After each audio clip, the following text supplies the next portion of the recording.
Be without things to be happy? How does that make any sense? Sharon Horne-Ellstrom here with day 77 of doing one thing a day that makes you happy. Makes me happy from the book, Do One Thing a Day That Makes You Happy. Today, day 77 says, let me go ahead and read it to you. To be without some of the things you want is an indispensable part of happiness. And this was said by Bertrand Russell. And the challenge today says, some things I want that I'm without. Now, I thought about this, and so often we think, I have to have this or that in order to be happy. I have to lose 10 pounds. I have to be dating this person or be with this person. I have to have this job, this car, this house, live in this neighborhood. I have to have this much money in the bank. I have to have all of these things, all these stipulations, and then I'll be happy. Or I'll be happy when a certain thing happens. I'll be happy when I achieve a certain result. And that is complete poppycock. I mean, we always, as human beings, are always striving for, we always want more. No matter what you want, no matter what you get in your life, you're going to always want more. That is the nature of being a human being. We are continually evolving, desiring, wanting creatures. We always want more.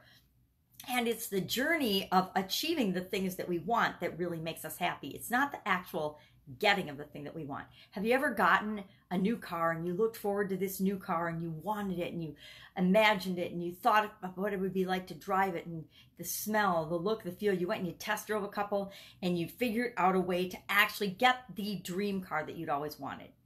And you got your dream car and you were super excited for how long? For about how long?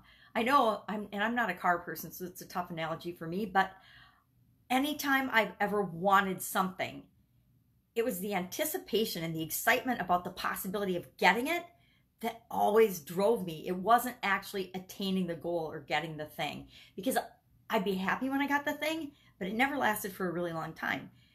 You know, it never, whether you wanted to date somebody or whether you wanted a job or a car or a thing, a physical thing, as soon as you get it, the polish wears off, right?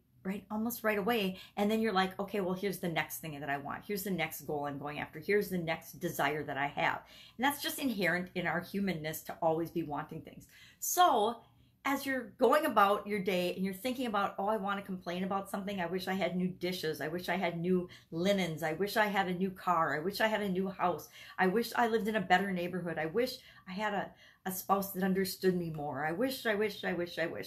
Appreciate the difference in the wishing and the wanting, and know that that is what drives us forward. That is what causes us to create and change and grow and achieve anything in our lives. It's the dissonance between what we have right now, or we perceive we have right now, and what we think that we want, that causes us to take action to actually get what we want, that moves us forward in our lives.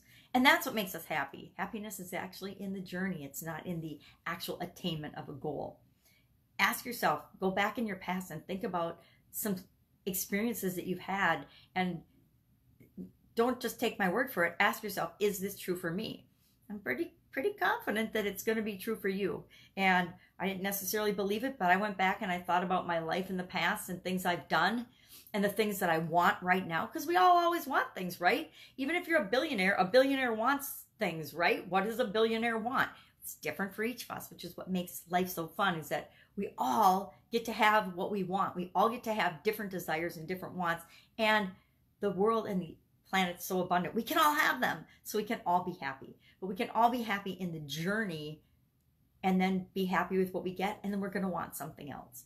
So what is an example of something that you want right now that you're without? Something you want that you don't have yet. I want a new home. I think I've talked about that, but I want a new house. I want a new home. It doesn't have to be new, but I want a different home. I don't have it yet. I want to take better care of myself. Now, there's nobody responsible for that than me, but I need to strive for and enjoy the journey of taking better care of myself.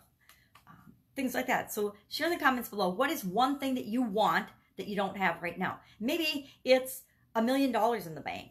Maybe it's to make a difference in the world. Maybe it's to feel better about your thighs. I don't know what it is. Whatever it is for you, What is something that you want that you don't have yet? Share in the comments below, because this pajama grandma would love to know, and we can help each other out with our wants, right? Absolutely. Go out, make it an awesome day. Be happy. It's Awesome Monday, so you know I'm going to be outside screaming in a few minutes. Take care. Bye. Catch you tomorrow.